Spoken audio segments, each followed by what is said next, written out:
You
So you want to be an e4 player. I want to challenge you to create a $373 a day online income with me 100% live over the course of 5. You've come to the right place.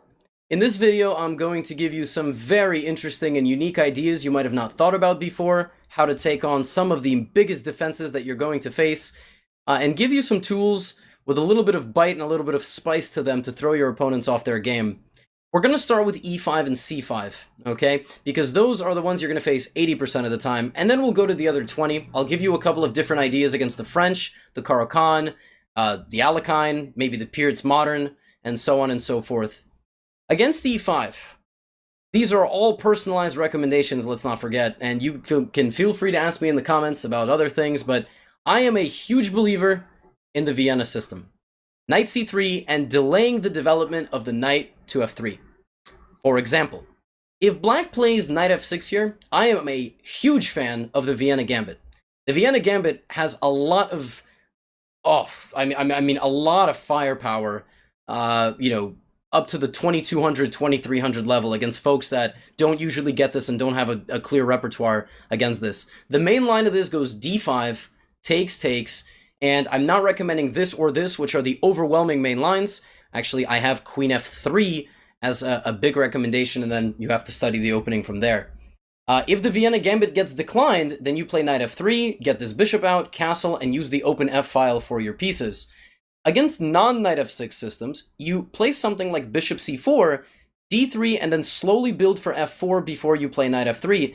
But even the copycat system can run into huge trouble. I'm just going to give you a very quick example. Queen g4 here to attack g7 can be met with queen f6, counterattacking you, and now knight d5 is completely winning for the white side. All right? That's all you have to know about this position. Queen f2, king d1, that's not mate. And queen g7, knight c7, and knight h3 trapping the queen after queen d4, d3 are all coming. So the copycat system is already very dangerous for black. And if black plays something like this, I am a huge fan of d3 and f4 systems. And I highly recommend that you go investigate. You'll be winning a lot of games when you play Vienna. Honestly, you will. Against the Sicilian. Now, what you need to know about Sicilian players, in my mind, is that they study a lot of their open Sicilian repertoire, closed Sicilian repertoires, and I'm still a big fan of knight c3 stuff, okay? I like knight c3 stuff quite a lot, especially closed Sicilian with g3, bishop g2, a slow buildup of the pawns on this side of the board to start some sort of attack. But there is also one very tricky system here with knight c3, knight c6, and I showed this in a recent stream that I did, bishop b5 here. And you want to take and damage the structure before you play d3, h3, and again, just expand on this side of the board, covering the light squares now that you trade. One cool thing here after knight d4 is knight f3. And if your bishop gets taken and they play something like a6, you just come back, and basically what you want to do is play d4 and get very rapid development. So something like this, d4 takes, queen takes, get this bishop out, long castle, and even though you've given up the bishop pair, what you've gotten is a huge lead in development. A system that puts black on a back foot very early. So early knight c3 stuff, against people who play g6 and just try to get a dragon, you can go close Sicilian style with g3, bishop g2, try to play f4, and just build up your pieces slowly before creating some sort of attack. That might look something like this, just so you kind of, have this understanding. f4, h3 is always useful to prevent against knight g4, castles this, bishop h6, f4, g4, knight f3, just kind of in a, aggressive system on this side of the board, just to put a Sicilian player, like I said, on a back foot and thinking about the opening setup very early in the game. Okay? Now, in my openings course, I recommend b3 and a3. Now, these are serious Sicilian sidelines. b3 just trying to play bishop d2, bishop b2, oftentimes trading the bishop or putting it on c4. One of my favorite a3 Sicilian lines as a deferred wing gambit goes like this, knight c6, b4, takes, attacking the knight goes back. And a lot of players here don't want their center to be taken, so they'll play like this. And now knight a3 with the idea to play knight b5 and knight c7 is vicious.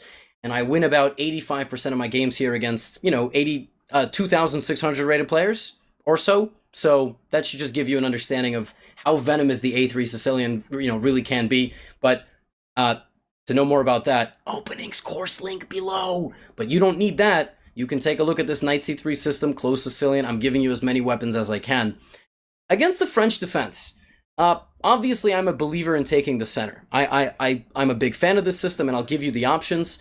I think Knight C3 is going to be the more tactical approach. There's Winnower here in classical French that you would have to learn. There's also Knight D2 French, which is a bit more positional. Obviously, both of them can become the same thing. If opponent takes, you need to know what to do against recapturing. But there is one system I'll recommend here for you to do a little exploration, and that's the Bishop D3 French. There's a very good author on this system, I believe Angel Arribas Lopez. I don't remember which of his last names goes first, but he's Spanish Grandmaster. A very tricky system, which looks kind of silly at first, because white wastes 3 tempi and puts the bishop on f3, but there is some serious tricks in this system. Knight e2 comes, c4, knight c3, d5. You can give this a shot. It's really going to throw some people off if you want a good anti-French, and as always, I recommend b3 here with this gambit, this very interesting gambit against the French, with queen e2 and long castles. As well as the two knights French. I think the two knights French is a very tricky French weapon, but not always guaranteed that you get it, because if you start with the two knights French, you might all of a sudden end up in a weird Sicilian transposition. So those are a couple of options that you have against the French defense, and I'm not gonna lie, if you're gonna face a Caro-Kann and you don't like to face the Caro-Kann, there's a lot of tricky stuff you can play against it. I'm going to recommend two. In my course and just in general to all students, I think the advanced Caro-Kann has the most venom. All right, I just think that it is the most challenging weapon against bishop f5. I'm a big believer in the h4 system with g4 stuff coming, h4 trying to expand on this side of the board. Pragnananda plays this system and has won a couple of very, very, very nice games. Not to mention, just other grandmasters in the world. And of course, if they play c5, you take and try to hang on to the pawn. One more system that's a huge sideline and is going to throw off a lot of people. Play knight c3.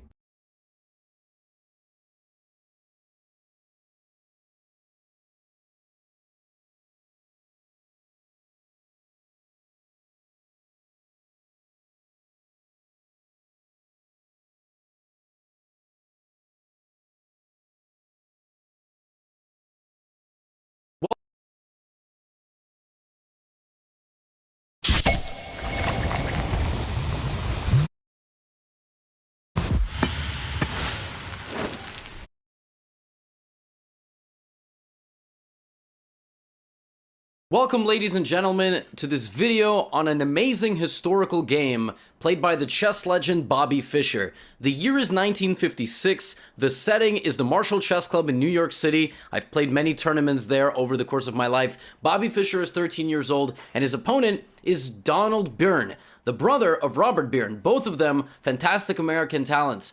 Donald played many Olympiads for the national chess team of the United States, but in this game, dubbed the game of the century. Now, I'm just going to say that this is probably the American game of the century, because in the 20th century, there was a lot of games also in the Soviet Union which were amazing, but this is the American game of the century, and in this game, we get to see an early glimpse of the genius of Bobby Fischer and what he would go on to become. Nothing else to say, let's go. Knight f3 played by Donald, and we're looking at it from Bobby's perspective.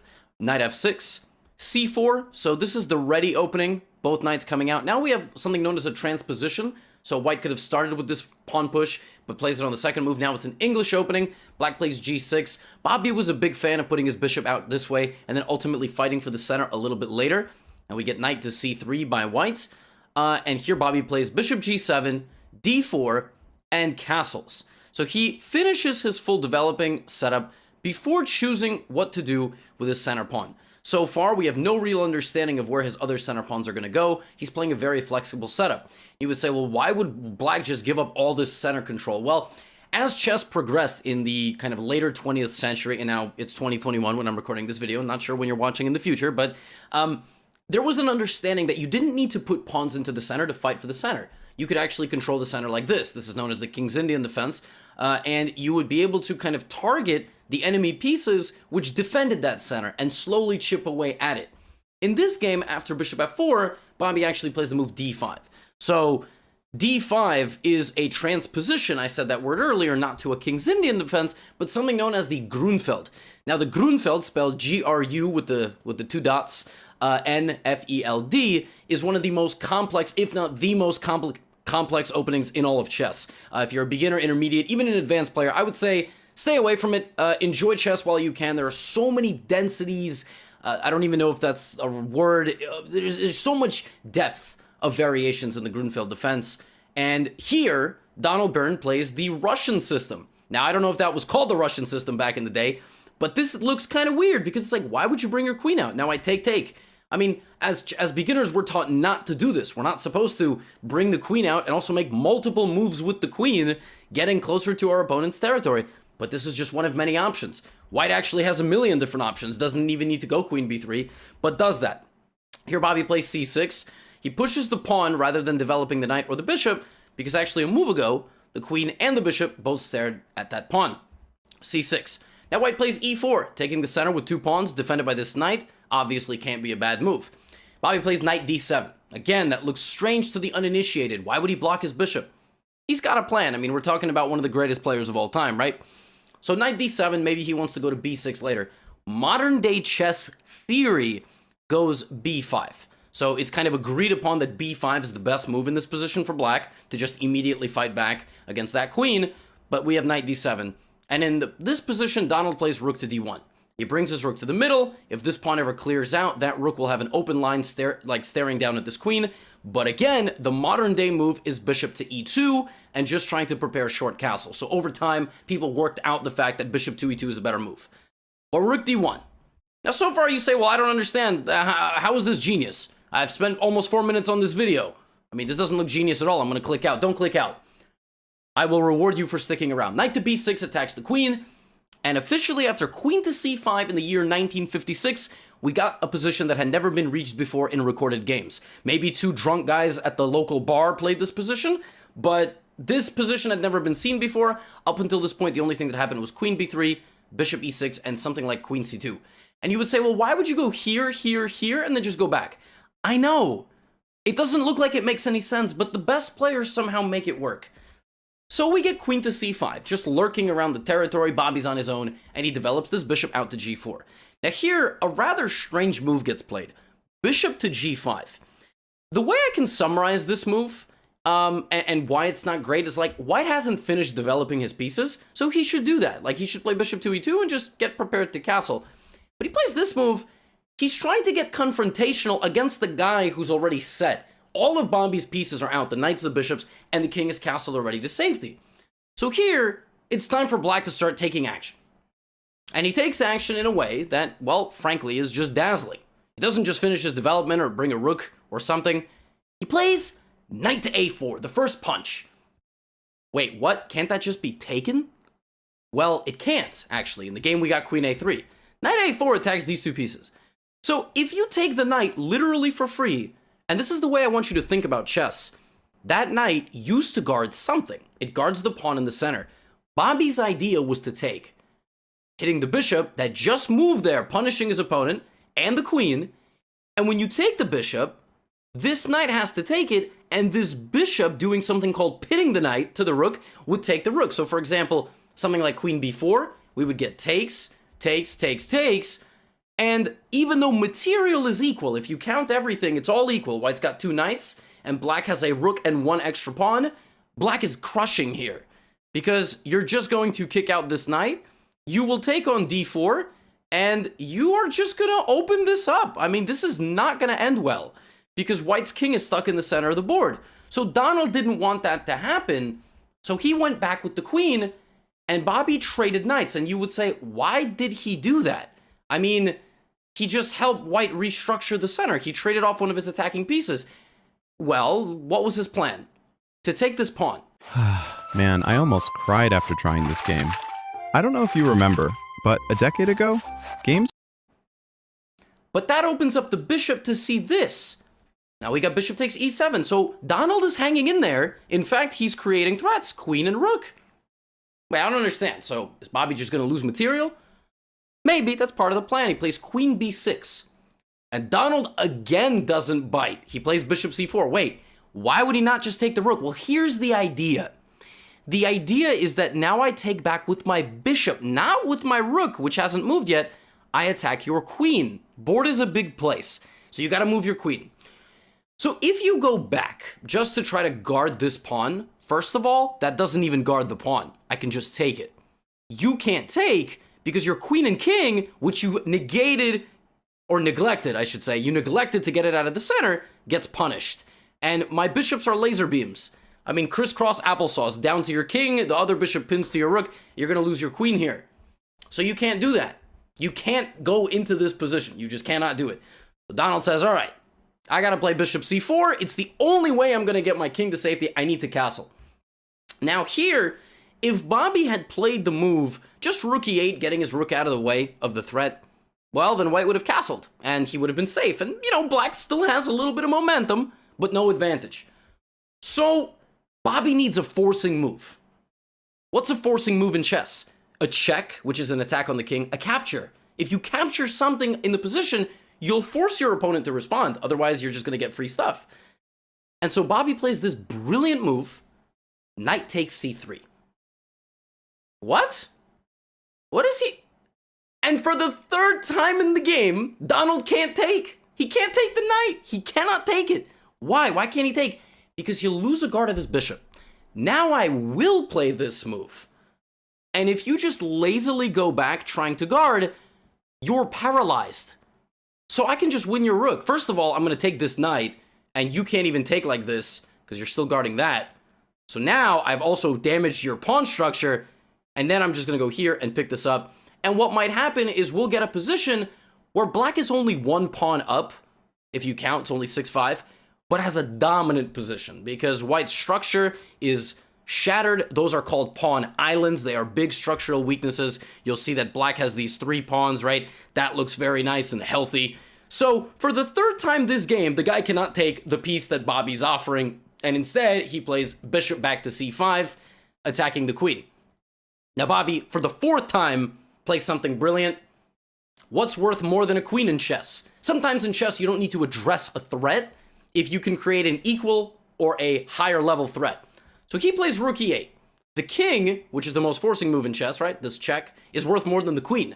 So he finds a moment to activate his rook with a check. White plays king f1, getting the king out of the way. Bobby can't take the rook because his queen is hanging, but what's worth as much as a queen? You say a queen or a king, right? Those two.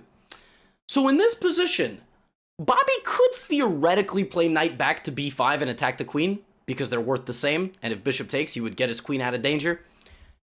But he finds a way here to attack white's king indirectly. What? What are you talking about? The only way to attack white's king here is to go rook e1. That's certainly not the move. I said indirectly. Try to pause here and find the move. And I'm going to tell you right now, it's not moving the queen. I'm going to take a sip of water, and then I'll tell you the answer. In this position, Bobby Fischer played bishop to e6. Now, if this is the game of the century in American terms, this is the move of the century. What a move. So, for the 4th or 5th time or whatever, Donald Byrne cannot take the offering. He can't do it. He took the queen, but he can't take this. Why? Not because I'm going to take back, but because you've cleared out this diagonal to the king. The game will end with check. You can't go here because my queen comes in and it's mate, guarded by my knight. So this, and now we would get one of the most beautiful tactical sequences in all of chess, the Smothered Mate. When you get knight jumping into e2, the king moves, and the absolutely beautiful double check. The knight avoids being captured because the queen also attacks the king. Again, if the king goes here, we have the same mate, even though the knight would guard from the other side. King goes here, and now the beautiful queen f1! Rook takes and checkmate! The king smothered by his own allies! Now, you say, that didn't happen though, right? I would have loved if that happened. That's not what happened. But again, I'm showing you that's how chess works. We have variations. We have what did happen, and here's what could have happened. But that is why you can't take that bishop. because bishop takes would have led to this unbelievable thing. So Donald said, well, damn, let me just take this queen and see what happens. So now Bobby takes the bishop with a check, and here he engages in something known as a windmill, which is when you check, and anywhere you move the knight, it's going to be checked by the bishop. So first, he takes the free pawn, then he goes back, then he checks this way, and then he takes the bishop first to create a threat on the rook and the queen. And then once the queen moves, he plays rook a4. He still doesn't take because he wants to guard everything. And finally, he takes this rook. And we get h3. So the count of material here is that black is up 3 points. The actual balance of material, black has an extra pawn, 2 bishops, and a rook. That's 5 plus 3 plus 3 plus 1, which is 12. And they have a queen. 5 plus 3 plus 3 plus 1 is 12, right? Correct. Jeez, I thought I was doing all my math wrong there for a second. So, here we have a situation where one guy's got a queen and the other guy's got a bunch of, soldiers trying to fight that queen. Let's see how he converts. Rook takes pawn, king moves to h2, knight takes pawn. He's picking up pawns like it's, candy that is falling out of a piñata. Now we get a simplification. The rooks get traded. This is a big benefit for Bobby because by just trading off one of white's only 3 remaining pieces that can fight in this game, it's going to be to his benefit. He puts the bishop on d5. This is a glorious bishop standing on what's known as an outpost square. Knight to f3. Here he could continue simplifying, but he moves the knight back because he thinks his bishop is stronger, advances the pawn so as to avoid capture. White tries to create a little bit of flank pawn counterplay. Bobby shuts that down, moves the king out of the way of what was a pin, not letting him move, activates his dark squared bishop, the last piece, which has not been in the game for forever, actually. Did that bishop ever move? Did this bishop ever move? It took the bishop like 35 moves, but the bishop got involved. And now, in this position, we have what's known as a mating net, which to some of us might sound nice, but to Donald Byrne definitely does not. Rook is cutting off the king, the bishops are flying around, and the knight is close, and now we get check, king moves over, check, king moves over, check with the knight, king moves over, knight, check, and now here there are 2 checkmates, bishop a3, and rook c2, and Bobby Fischer chose rook c2, kind of in the face of the king, and the game ends with mate. Now, you can argue that Donald Byrne could have resigned earlier. In fact, I think most modern-day grandmasters would have resigned around here, because there's really no hope.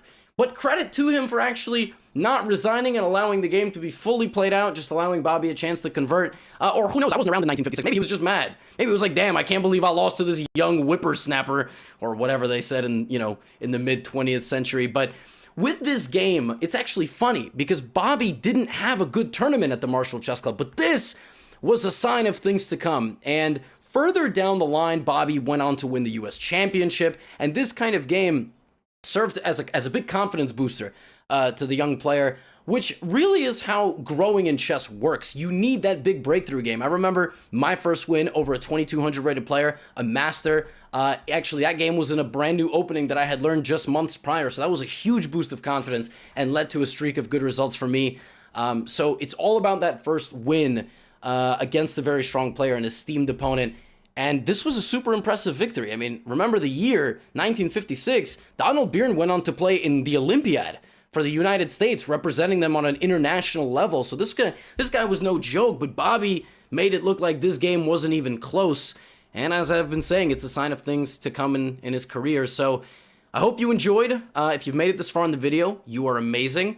And if there's other historical games you'd like me to cover that are not yet on my channel, do let me know in the comments below. If you're new to the channel, welcome. If you're returning to the channel, welcome back. I've got courses that I sell on my website in the description.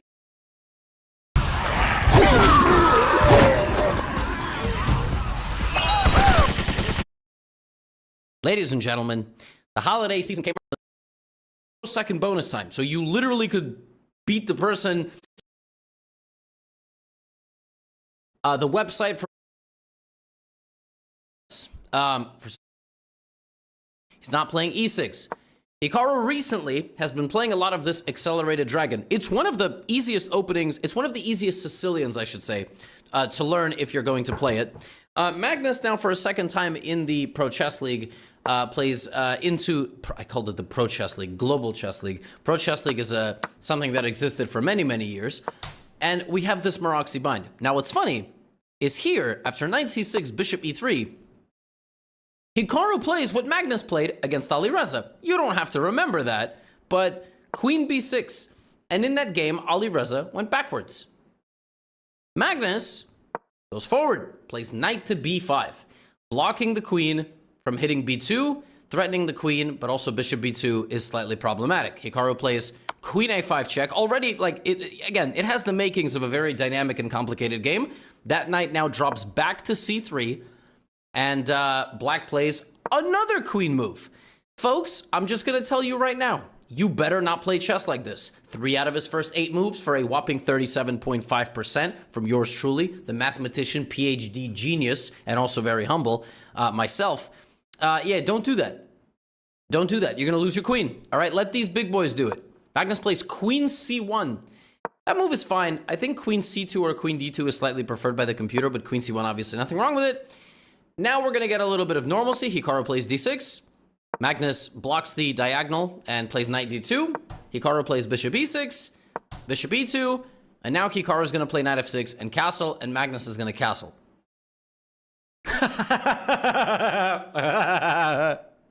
No, no, bishop d4. What? The funniest part is, this is the best move, which is so absurd. The fact that, you know, black has this bishop hidden behind the pawns and it's supposed to be the protector of the dark squares. No, he actually has to act now, because the thing is, if Hikaru lazily plays knight f6, Magnus castles. Hikaru castles. White actually gets a very quick pawn attack going. And black doesn't have a lot of easy play. You play knight g4 here, I take. And Hikaru must have been familiar with some of the analysis here to come up with this. And he plays bishop d4. Bishop takes. By the way, can we talk about the fact that bishop d4 confused Magnus to such an extent that he spent 5 out of his 16 minutes, basically? Or roughly like 32 to 34%? I mean, he doesn't have bonus time. Like, this is all he's got. That's all he's got, right? So bishop takes d4, knight takes d4. He now moves the bishop out of the way, and he's ready to castle, which he does. But now Hikaru's fine. And obviously now, Hikaru is going to castle his king and play a normal game. No, he plays knight g4 to put the knight on e5 and also hit these 2 pawns in the meantime. The position is super weird. Magnus kicks out the knight, says, I don't understand what you're doing, Hikaru. Why would you put your knight on e5? The thing is, the knight on e5 is just going to be a target for any future attack. The knight probably should have stayed on f6. The bishop goes back to f1. Hikaru from the opening is up 4.5 minutes. This is a dominant spot to be in with black. And yet, instead of knight g4, he probably should have just castled. He obviously didn't like the prospect of anything, I mean, not right away, but just in general. That's why he went for this knight g4. But it's not the best plan, apparently. And even though black castles, I think Hikaru might have realized here, I don't think I should have put my knight on e5, which is why he spent 3 minutes castling. And that definitely gave an indication to Magnus, I don't think he likes his position as much as he should. Right, because here, if I ask you what's the most natural move, you probably castle. Maybe Hikaru thought he could take on c4. Maybe. Like, if you just trade everything, black is just up a pawn. But that's not what he would do. What he would do is, in this position, he would play knight d5, winning the game on the spot. You attack the queen, the bishop is hanging, so you have to make a queen move. And if you play queen b5, that rook is hanging. You lose. So that was the idea. Castles. Now, both boys got 10 minutes. All right, one of them is 9, but whatever. He has Magnus bonus, so it feels like he has 10 minutes on the clock. And now they have to play this position. Keep in mind, they have no bonus. Like, this is it. The game will end, and somebody will either lose on time or there will be a result. Now the game gets unbelievably complicated. It's already very complex. Like, it's a Sicilian, there's an imbalance. Black has a slightly weaker king, but black has good piece presence. But actually, structurally, it is white who has an advantage because the queen is in a very bad spot. And the queen can be used as a bit of a Pinata. Magnus plays a3, the queen goes back, and now he plays knight to d5 with a very simple idea that if you try to retreat again, now I come forward it's just like f4. Like every move pushes you backwards, and all of us like, how did we get here? The queen was evicted from b4 to d8. Both knights got kicked out, and white is just crushing. So that's the issue, which is why Hikaru plays bishop d5, e d5, and tries to fight back with this move e6. Magnus has 8 minutes and 43 seconds to figure out the nuances, to figure out the complexities. Also, e6, don't forget, there's no dark squares anymore, right? There's no defense. So knight e4, hitting this, going to f6, potentially. Hikaru keeps getting wild here. He plays f5. That defends against knight f6, but all his pawns are so far forward, the king is probably weak. And Magnus here uncorks a beauty. Just an absolute kisser. Straight through the guard. Boop, right in the mouth. c5. That is not what you were expecting. We now get dc5. Now, obviously, as you see from Hikaru, he spent 3 minutes because he was preparing himself for this move. That's why he spent 1 second. The move c5 did not shock him, but he wanted to work out all of the details, right? Magnus played this move pretty quickly because he obviously was calculating it while Hikaru was calculating it. So you got two of the best in the world, number 1, number 2 in the world in ranking, calculating the lines. Magnus goes c5. That is straight up a clean pawn sacrifice. Now, why is it not as clean as you would expect? Because it weakens the knight on g5, and when you play knight on e5, and when you play knight g5, you threaten the knight, and the pawn behind it begins to hang. Hikaru is under substantial pressure here. He centralizes the queen to play defense. This is what he saw, but here comes queen e3. So both guys have 6 minutes to figure out the rest of this really complicated game. The most direct threat right now is this attack on the knight. And yet, however, knight c2 is a fork, but probably you just get to e5, and then you probably take some more stuff. So knight goes back to f7 attacking, and Magnus arrives on the e6 square. He now has a pawn back in his possession. Hikaru, rook e8, pins the knight to the queen. Magnus puts the bishop on c4. I gotta tell you, if I had this position against almost any player around my level in the world, I would be confident I would win. Why? Because this knight is so strong. You go knight c2 in this position, queen c3 is a fork. That's it. You just lose. Black does not have any easy moves here. Yeah, and Hikaru finding the best. So keep this in mind. You got the top 2 by classical rating, probably the top 2 in blitz chess as well. I know Ali Reza got 2nd place in 2024 Speed Chess Championship, but anyway, they're also 2 of the best defensive players in the world. Hikaru arguably the best, and he plays the best move, knight to d8. Targeting the knight like this. Magnus, rook a d1, centralizing his rook. Hikaru gets rid of that knight, but now the pawn is there. And this, I mean, this is scary stuff. Scary stuff, but Hikaru stops the pawn from moving. 4.5 minutes. But he is down 20% of Magnus's time. This is really, really crazy stuff, and Magnus finds the best move to turn the screw. b4, trying to remove the defense of the knight in the center of the board. Hikaru's next move, very easy, b6. Now what? How's Magnus going to advance here? He trades. He trades to isolate that pawn. Now that pawn is just there. h4. Spends 2 seconds. He's like, I want to go h5. This is basically what he wants. He wants to open up the black king. So h4. Hikaru here spending some time, finds the best move, counter-attacking with his f-pawn, making the queen go somewhere. Magnus maintains central position, queen e4. His position looks fantastic. Aesthetically, it's very, very nice. He's not up a pawn, but it really feels like he is. Hikaru king g7. Why? Because you might as well put as many things as possible on the dark square. Like, the majority of black's pieces right now, and if the rook goes to f8, all will stand on dark squares, which means this bishop can't really do anything, and the dark squares are very, very strong. The knight on d4 is very strong, but still white is better. But white is better if this was a classical chess game. In this type of format, I'm not so sure. Rook b1 is a nice move, though. Moving the rook off the center line with the simple intention to play rook b7, removing the blockade. Again, the idea is this. If you get through, you simply win. Look, rook c7, e7 is pretty nasty. You make a knight, you get the queen, you win the game. So rook b1, Hikaru now has to think he plays knight to f5. He has 3 minutes and 47 seconds to figure out this position, and we haven't even reached the climax here. I mean, we're getting there, all right? Rook d1, he puts the knight back. Hikaru's fine with the draw. He doesn't care if the position repeats 3 times. Magnus isn't. h5, look at that. Now, the move that Hikaru plays here is so absurd. I mean, h5, again, simple point. If you open up the king, it's just risky. I might have rook d3, I might have rook b3. Getting over here, you can't take me because, you know, you're defending yourself. h5. Hikaru here plays the best move. The best move in this position. Do you know what the best move in this position is? It's to courageously walk through king to f6. King f6, getting closer to the pawn, kind of threatening to take it. And also, sometimes you may trade queens. king to f6 is a gangster move, which is why Magnus goes back to the e-file, doesn't let the queen get closer, and now Hikaru plays rook e8, lining up every single piece that he has against the pawn on e6. Magnus brings the other rook back to the center of the board, not allowing the rook to move, and I can't believe the move that Hikaru plays here. I mean, king f6 is crazy. The next move is even crazier. In this position, with all this pressure, you can't take this pawn because you're going to lose material. He calls Magnus's bluff, and he takes the pawn on h5. Oh, this level's going to be easy. I can definitely handle 5 guys at once. Pfft. Oh, there's more. Could have predicted that. Takes the pawn on h5.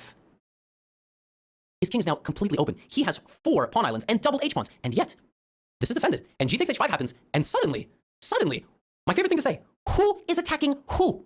Who's attacking who? Magnus plays rook d3, spending 40 seconds. Hikaru rook g8, 327, 246, no bonus time. We're going down to 0. Rook h3. Now this looks really nice.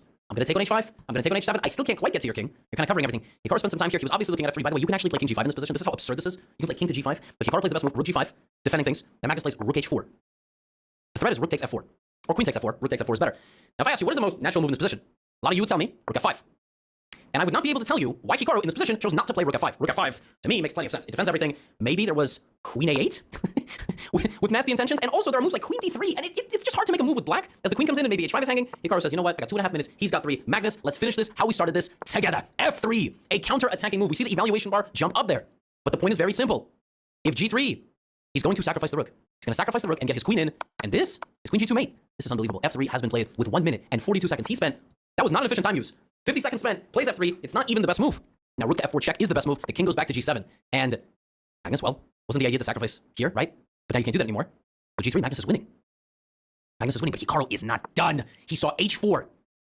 This is a threat. You cannot take with the pawn. And if you take with the rook, I will sacrifice my rook on g3 with that same exact attack. Now, obviously, in the game, there is no evaluation bar. I like to have the evaluation bar so some of you know the evaluation. A lot of you watching this are newer to chess, or you're not newer, but you are beginners. But imagine you were playing this position.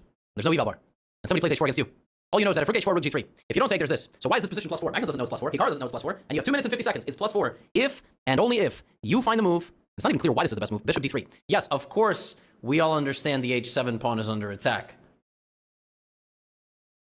What happens if the king goes to h8? Well, if the king goes to h8, white is fast on the 8th rank. So Hikaru stumbles. He calculated h4. He probably looked at rook g4, rook h4 lines, but bishop d3, rook g6, you cannot do this anymore because now rook h7 and all of this is simply too powerful. Magnus here is winning, but he misses it. He misses bishop d3. He spends, you know, a little bit of time calculating rook h4.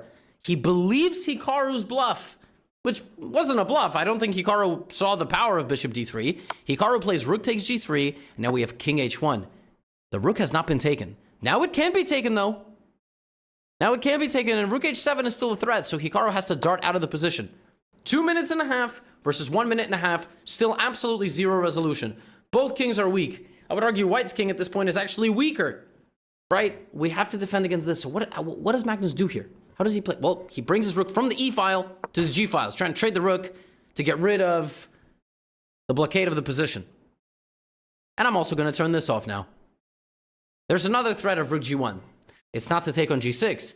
It's to sacrifice on h7, removing the defense of the g6 rook completely. And this is mate. So rook g1 is a really nasty move. And in this position, the position, again, the position is equal. But only if Hikaru finds one move. Otherwise, rook h7, and this is game over. With black, you can go here, but then you have no way to stop this. You play king f8, I play rook f4, queen a8, you're going to lose. So Hikaru, with 1 minute and 30 seconds on the clock. In this position, sacrifices. The rook! Rook takes e6! The best move! The only move! Rook takes e6. I'm going to put a brilliant sticker on it. Rook takes e6. A spectacular defensive counter shot. He defends his own rook. And the point is, it's actually really bad if you take it with the bishop because you lose the defense of e2. And now rook g1, king g1, and knight e2 is a crusher. You can't get off the back rank. Anywhere you go here, the queen slides in, and it's mate. It's mate in a couple of moves. Queen d1, queen g3, Queen G1 and Queen G2, and you simply lose the game. So rook takes e6, a spectacular move. The bishop has to protect. How Hikaru saw this, he played this move with 1 minute remaining on the clock, and here's the craziest part about the position. It's still not over. Rook takes g6, played by Magnus. He doesn't blunder. Rook g6, queen b7. White's king without a move. Black's king without a move. King to f6. And in this position, I mean, what do you play? This king is about to go for a jog. I'm not even exaggerating. Queen f7 is played, and that's not a good move. Hikaru is now winning. King to g5, can you believe it? The king has gone for a complete turnaround here. King g5. Queen takes h7. And Hikaru here with 40 seconds on the clock can play a devastating move which absolutely kills the game. And that move, whether he saw it or not, is rook h6. Forcing all the pieces off the board. If queen g7 is played, you take the rook. Maybe he missed that. Maybe that was what was missed. Rook h6 is a full trade, after which you play knight f5. Maybe he missed knight f5. Or maybe, I don't know. I think knight e2 is also good, but never mind. You have to play knight f5, apparently.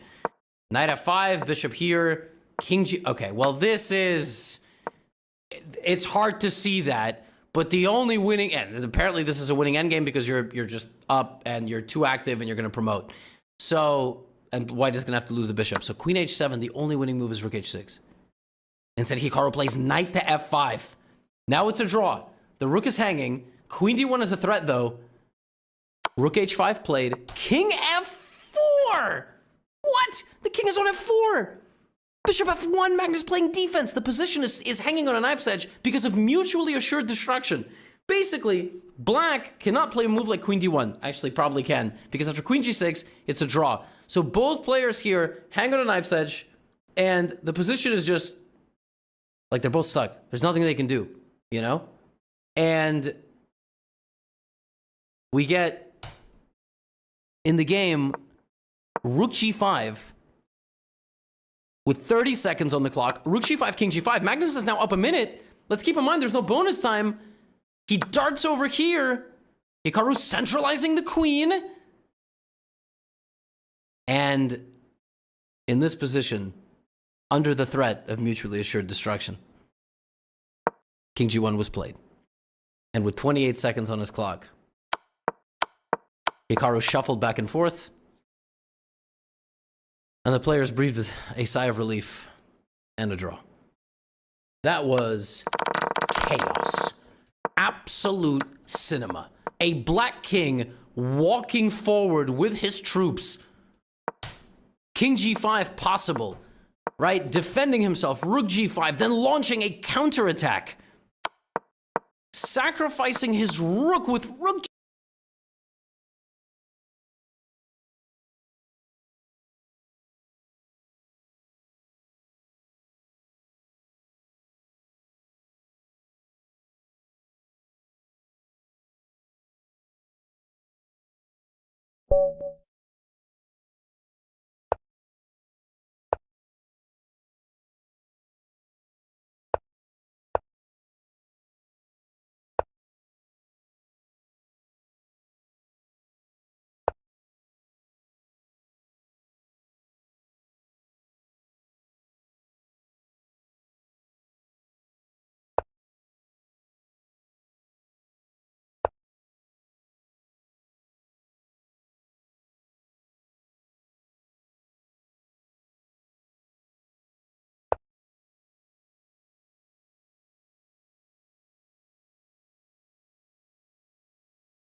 you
It's all in the mind.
It's all in the mind.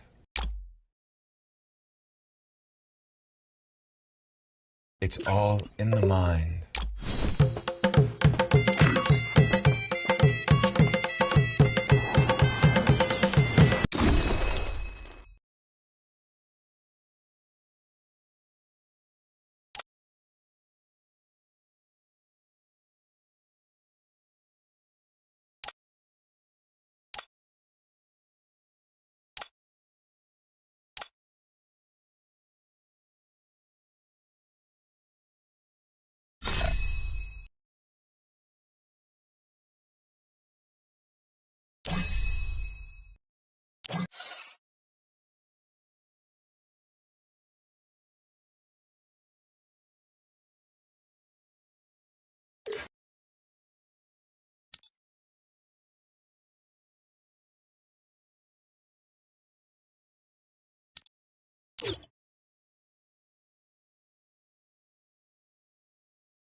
It's time for us to reunite.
It's all in the mind. It's all in the mind. It's all in the mind.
أبدا لا لن نحيد أبدا لا لن نحيد أبدا لا لن نحيد عن خطى الإيمان. دربنا درب قويم دربنا درب قويم بالهدى القرآني. أبدا لا لن نحيد أبدا لا لن نحيد أبدا لا لن نحيد عن خطى الإيمان. دربنا درب قويم دربنا درب قويم بالهدى القرآني.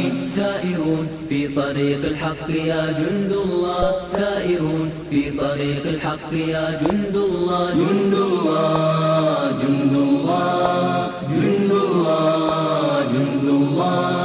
عهدا علينا أسود العرين نمضي أماما أبد لا نلين. عهدا علينا أسود العرين نمضي أماما أبد لا نلين. حتى إذا حان النفير عدنا جنودا نلبي المسير. حتى إذا حان النفير عدنا جنودا نلبي المسير. جند الله جند الله جند الله جند الله.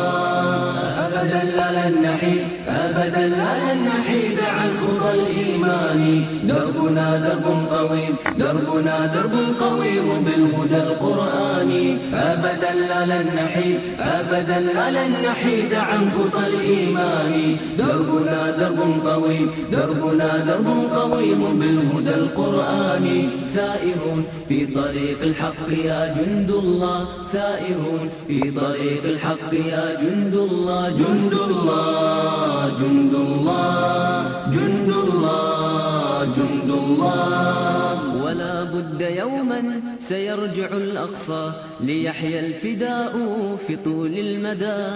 ولا بد يوما سيرجع الأقصى ليحيى الفداء في طول المدى. لجنات ربي سار الشهيد عن دربه دوما أبد لا نحيد. لجنات ربي سار الشهيد عن دربه دوما أبد لا نحيد. جند الله جند الله جند الله جند الله. أبدا لا لن نحيد أبدا لا لن نحيد عن خطى الإيمان. دربنا درب قويم دربنا درب قويم بالهدى القرآني. أبدا لا لن نحيد أبدا لا لن نحيد عن خطى الإيمان. دربنا درب قويم دربنا درب قويم بالهدى القرآني. سائرون في طريق الحق يا جند الله سائرون في طريق الحق يا جند الله جند الله جند الله جند الله جند الله. سنمضي جنودا ندك العدا وقرآن ربي لنا موردا. سنمضي جنودا ندك العدا وقرآن ربي لنا موردا. ويبعث فينا يقينا جديد فيوم الشهادة نصر مجيد. ويبعث فينا يقينا جديد فيوم الشهادة نصر مجيد. جند الله جند الله جند الله جند الله. أبدا لا لن نحيد أبدا لا لن نحيد عن خطى الإيمان. دربنا درب قويم دربنا درب قويم بالهدى القرآني. أبدا لا لن نحيد أبدا لا لن نحيد عن خطى الإيمان. دربنا درب قويم دربنا درب قويم بالهدى القرآني. سائرون في طريق الحق يا جند الله سائرون في طريق الحق يا جند الله جند الله جند الله جند الله جند الله جند الله جند الله جند الله جند الله.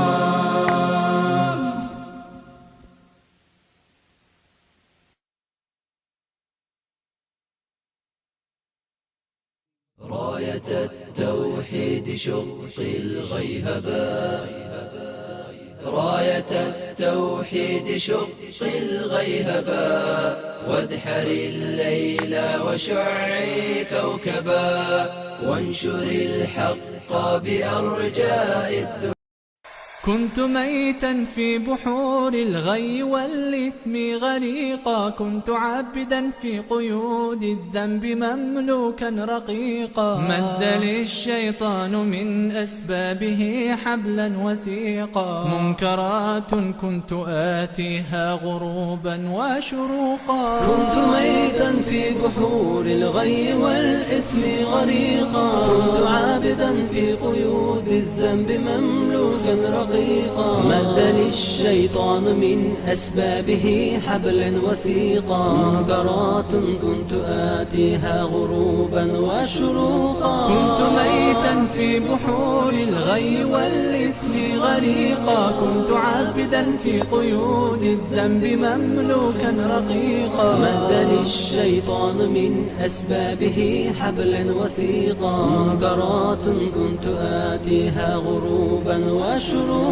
غازت الآثام لحمي ثم عظمي والعروقا، كنت في التفحيط نجما يبهر الدنيا بريقا، أجهدت سيارتي من شدة الزحف الطريقا، يا رفيقا يا رفيقا يا رفيق الدرب مهما كنت فزا لن تفوقا، والجماهير أصمتني صفيرا ونعيقا، كم إطار كان يهدى ثم أرميه عتيقا، كم دخلت السجن مرات فأزداد فسوقا، أصبح الوجدان قفرا ضامئ الأرض سحيقا، والجماهير أصمتني صفيرا ونعيقا، كم إطار كان يهدى ثم أرميه عتيقا، كم دخلت السجن مرات فأزداد فسوقا، أصبح الوجدان قفرا ضامئ الأرض سحيقا. إنني أحتاج غيثا صافيا يكفي بروقا، إنني أحتاج غيثا صافيا يكفي بروقا، صافيا. هبت كالريح كالريح كالريح قوية، شبت كالنار كالنار كالنار وضية، هبت كالريح كالريح كالريح قوية، شبت كالنار كالنار كالنار وضية، سارت بالعزم فتية طارت كالصقر أبية، سارت بالعزم فتية طارت كالصقر أبية، أهلا أهلا قافلتي يا قافلتي المهنية، هبت كالريح كالريح كالريح قوية، شبت كالنار كالنار كالنار وضية، هبت كالريح كالريح كالريح قوية، شبت كالنار كالنار كالنار وضية، سارت بالعزم فتية طارت كالصقر أبية، سارت بالعزم فتية طارت كالصقر أبية، أهلا أهلا قافلتي يا قافلتي المهنية، هيا جيل المستقبل نسعى ونجد ونعمل، نرقى دوما للأفضل دون العليا لا نقبل، هيا جيل المستقبل نسعى ونجد ونعمل، نرقى دوما للأفضل دون العليا لا نقبل، أهلا أهلا قافلتي أهلا أهلا قافلتي أهلا أهلا قافلتي يا قافلتي المهنية، كالريح قوية، شبت كالنار كالنار كالنار وضية، هبت كالريح كالريح كالريح قوية، شبت كالنار كالنار كالنار وضية، سارت بالعزم فتية طارت كالصقر أبية، سارت بالعزم فتية طارت كالصقر أبية، أهلا أهلا قافلتي يا قافلتي المهنية، سيروا يا صحبي حتى نتعلم مهنا شتى، سيروا يا صحبي حتى نتعلم مهنا شتى، نتقن 5 أو 6 ونعول أخا أو أختا، نتقن 5 أو 6 ونعول أخا أو أختا، أهلا أهلا قافلتي أهلا أهلا قافلتي أهلا أهلا قافلتي، كالريح كالريح قوية، شبت كالنار كالنار كالنار وضية هبت كالريح كالريح كالريح قوية شبت كالنار كالنار كالنار وضية سارت في العزم فتية طارت كالصقر أبية أهلا أهلا قافلتي يا قافلتي المهنية خلوا كسلا أو نوما ما فاز كسول يوما ودعوا نقدا أو لوما فالله معين قوما خلوا كسلا أو نوما ما فاز كسول يوما ودعوا نقدا أو لوما فالله معين قوما فالله معين قوما فالله معين. أحيوا أمجاد الأمة لما كانت في القمة وأزيلوا هذه الغمة عنها بعلو الهمة أحيوا أمجاد الأمة لما كانت في القمة وأزيلوا هذه الغمة عنها بعلو الهمة كالريح قوية شبت كالنار كالنار كالنار وضية هبت كالريح كالريح قوية شبت كالنار كالنار وضية سارت في العزم فتية طارت كالصقر أبية سارت في العزم فتية طارت كالصقر أبية أهلا أهلا قافلتي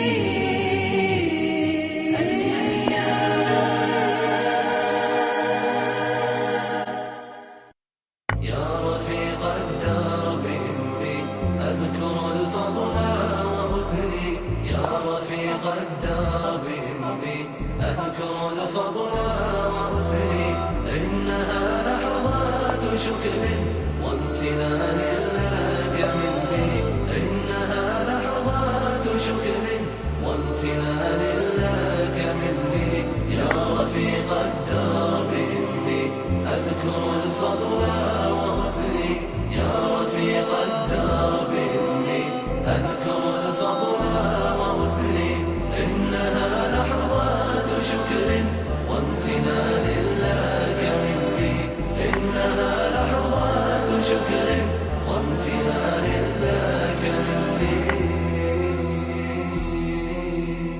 كم حملت الهم عني عندما كلت يميني ولكم آزرتني في أمر دنياي وديني كم حملت الهم عني عندما كلت يميني ولكم آزرتني في أمر دنياي وديني إنما يجنى الهدى من صحبة الخل الأمين إنما يجنى الهدى من صحبة الخل الأمين من يسر في الروض يستنشق عبير الياسمين من يسر في الروض يستنشق عبير الياسمين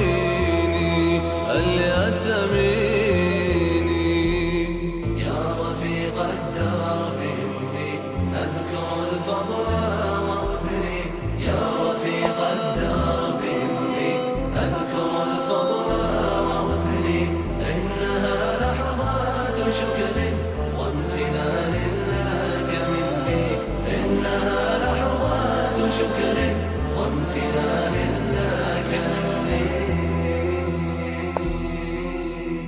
يوزن المرء بمن صاحب واختار وليا وأنا اخترتك فازددت رقيا ورقيا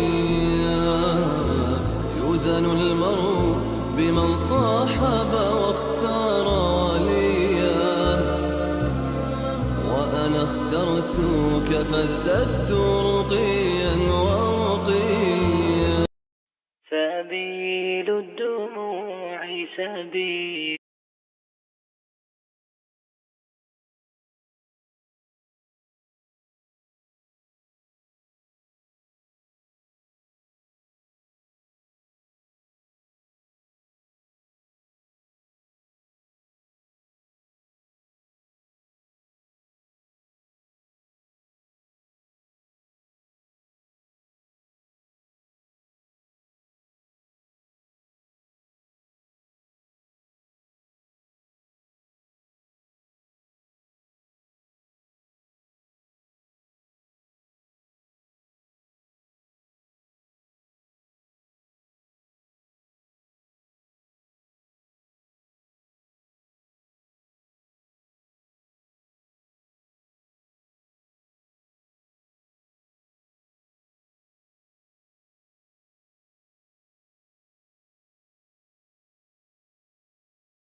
जीना मैं चाहूं।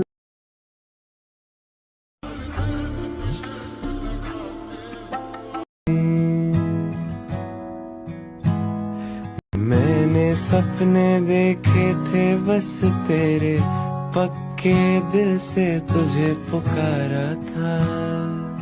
आँखों के दर पे बैठे हैं कुछ यार पुराने और एक तुम, दिल से हो। इससे पहले आवाज दे के देख लो, शायद वो मिल ही जाए, वरना ये उम्र भर का सफर रहेगा। आवाज दे के देख लो। मैंने समझा था कि तू है तो रक्षा। मैं तुझको भूल जाऊं मगर मसला ये है। वाह वाह वाह। मैं तुझको भूल जाऊं मगर मसला ये है, कैसे कटेगी उम्र तेरी याद के बगैर। तुम सोचोगी क्यों इतना मैं तुमसे।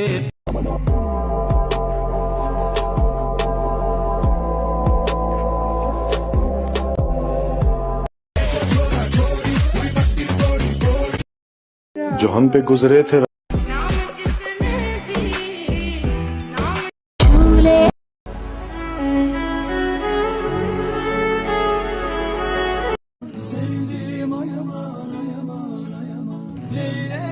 तुमने जब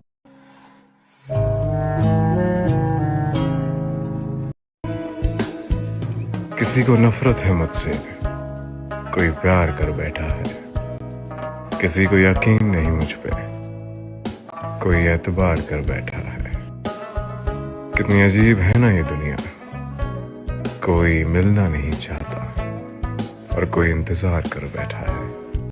इश्क में तेरे हैं फैज़ल बने, अर्ज़ किया हमने भी लिखा कुछ तेरे बारे। तुमने जब उसके ना मिलने का मलाल तो रहेगा।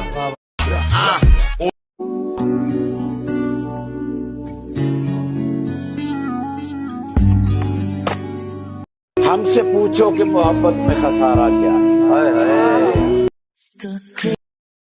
जो हम पे गुजरे थे रंज सारे, जब कभी खुद को ये समझाऊं कि तू मेरा नहीं, मुझ में कोई चीख उठता है नहीं। हमेशा इसे हंसाओ ये मर न जाए, ये मुद्दतों से हंसा नहीं है। किराए पर तुम मकान ले लो, मेरे तो दिल में जगह नहीं है।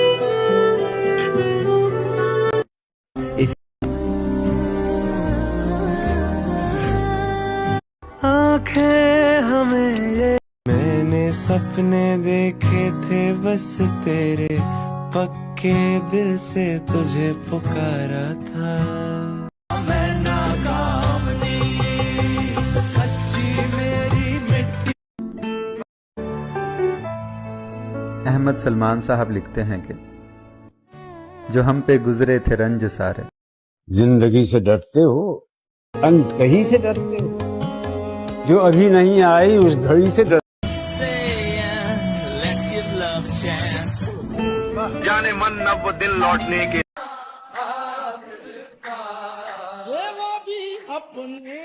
और पता नहीं बाज दफा ऐसा क्यों होता है कि आप थक जाते हैं।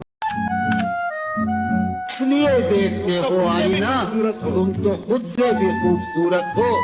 तेरी सूरत से है आलम में बहार।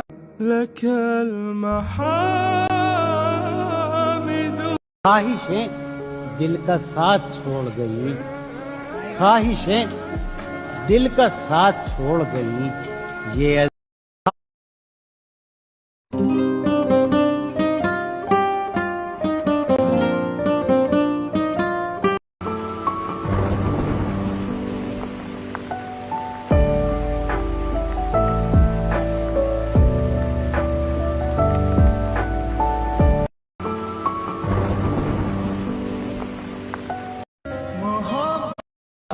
इससे पहले कि बेवफा हो जाएं, क्यों ना है दोस्त हम जुदा हो जाएं।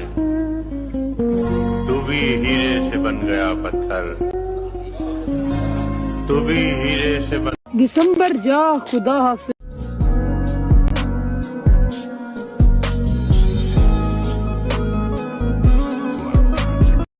हया नहीं है जमाने की आंख में बाकी, खुदा करे कि जवानी तेरी रहे बेदाग।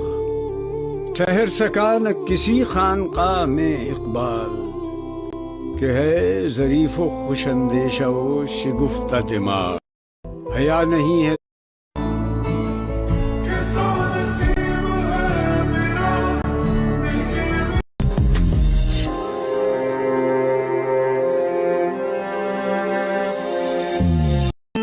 जाने मन अब वो दिल लौटने के नहीं, छोड़िए। कितने दिलकश हो तुम, कितना बेरजू हूं मैं। कितने दिलकश हो तुम, कितना बेरजू हूं मैं। क्या सितम है कि हम लोग मर जाएंगे।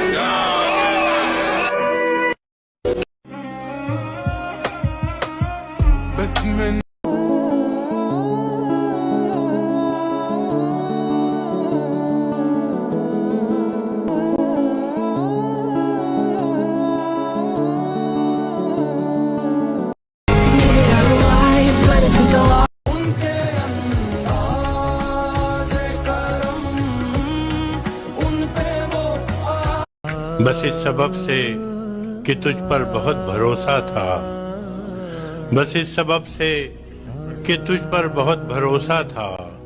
गिले न हो भी तो हैरानियां तो होती।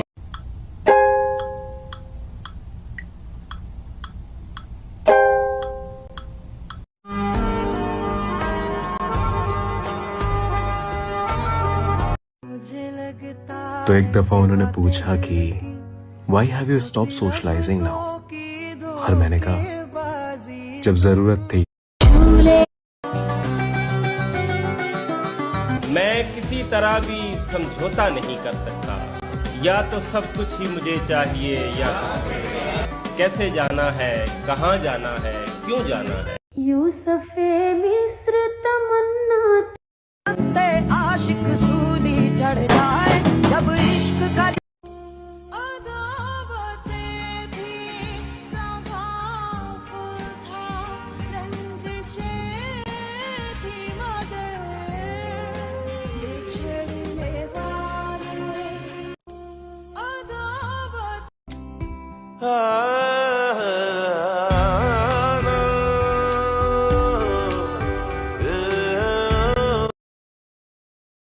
दिल है आखिर कहाँ तक